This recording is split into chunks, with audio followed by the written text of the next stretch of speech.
Apa itu inventory management? Manajemen inventory atau manajemen persediaan adalah bagian dari perusahaan yang berfungsi untuk mengatur persediaan barang yang dimiliki, mulai dari cara memperoleh persediaan, penyimpanannya, sampai persediaan tersebut dimanfaatkan atau dikeluarkan.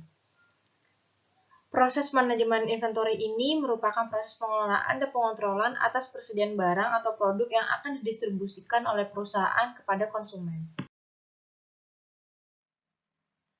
Tipe-tipe inventory. Persediaan yang ada di perusahaan ini ternyata memiliki 5 tipe. Yang pertama, persediaan bahan mentah atau raw materials. Persediaan bahan mentah ini mengartikan berarti persediaan yang belum jadi, di mana persediaan ini sudah dibeli tetapi belum diproses. Jadi banyaknya pendekatan yang diterapkan dengan menghapus variabilitas pemasok dalam mutu, jumlah, atau waktu pengiriman sehingga tidak perlu pemisahan. Kedua, persediaan bahan pembantu atau penolong atau suppliers, yaitu persediaan barang yang diperlukan dalam bentuk produksi tetapi tidak merupakan bagian atau komponen barang jadi.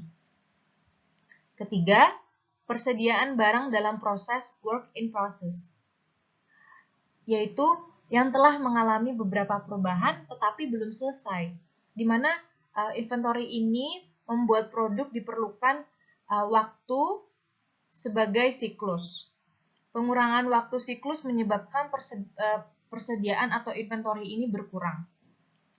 Keempat, persediaan komponen-komponen rakitan atau purchase parts or components, di mana persediaan komponen rakitan ini adalah persediaan yang dikhususkan untuk perlengkapan pemeliharaan, perbaikan, dan operasi, di mana inventory ini merupakan kebutuhan yang memiliki pemeliharaan dan perbaikan dari beberapa peralatan yang tidak diketahui, sehingga persediaan ini merupakan fungsi jadwal pemeliharaan dan perbaikan. Kelima, persediaan barang jadi atau finished goods, di mana persediaan barang jadi ini adalah persediaan yang sudah jadi sesuai dengan permintaan konsumen untuk jangka waktu tertentu atau yang mungkin tidak diketahui sama sekali.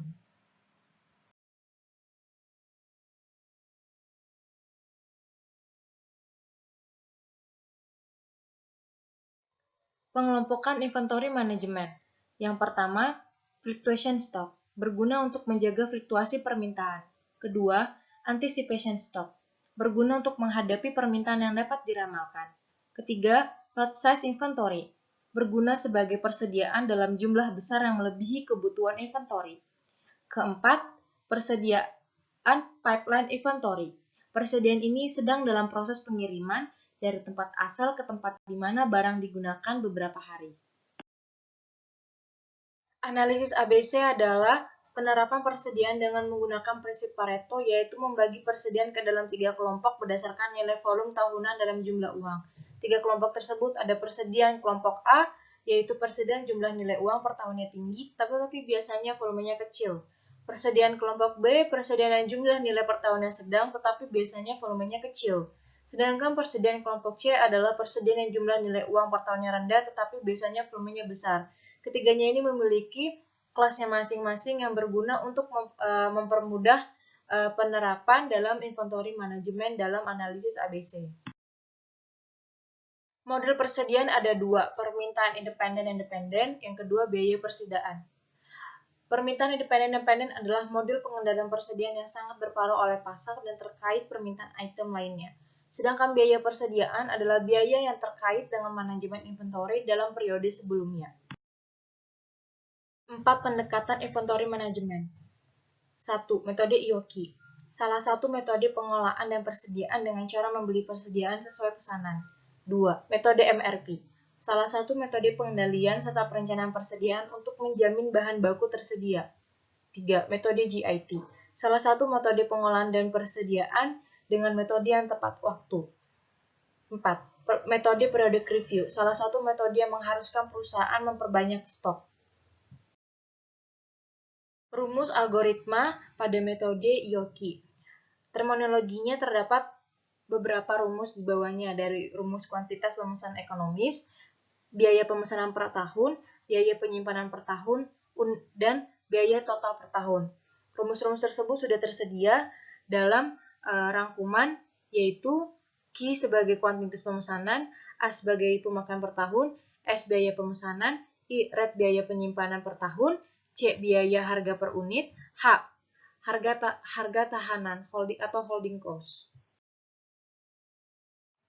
Nah, teman-teman bisa ngelihat nih struktur sistem Material Requirement Planning atau MRP. Cara kerja sistem MRP itu kayak gimana sih? Nah, cara kerjanya adalah yang pertama, pesanan produk dijadikan dasar untuk membuat schedule produksi master atau Master Production Schedule atau MPS yang memberikan gambaran tentang jumlah item yang diproduksi selama periode waktu tertentu. MPS ini dibuat berdasarkan pada peramalan kebutuhan akan peralatan yang diperlukan. Jadi itu merupakan proses alokasi untuk mengadakan sejumlah peralatan yang diinginkan dengan memperhatikan kapasitas yang dipunyai. Nah, kapasitas yang dipunyai ini apa aja? Yaitu pekerja, mesin, dan bahan. Bisa kita lihat dalam cara kerja tersebut, di mana Bill of Material ini mengidentifikasikan material tertentu yang digunakan untuk membuat setiap item dan jumlah yang diperlukan dapat disusun dalam bentuk pohon produk atau produk structure tree. Jadi, pohon-pohon yang ada tertera di gambar ini, di video ini, yaitu merupakan daftar jumlah komponen, campuran bahan, dan bahan baku yang diperlukan untuk membuat suatu produk. Bill of Material tidak hanya memspesifikasikan produksi, tetapi juga berguna untuk pembenaran biaya dan dapat dipakai sebagai daftar bahan yang harus dikeluarkan untuk karyawan produksi atau perakitan. Bill of Material digunakan dengan cara biasanya yang dinamakan daftar pilih. Jadi, produk struktur tree ini yang tertera pada video gambar ini adalah salah satu item informasi yang ada di dalam Bill of Material tersebut.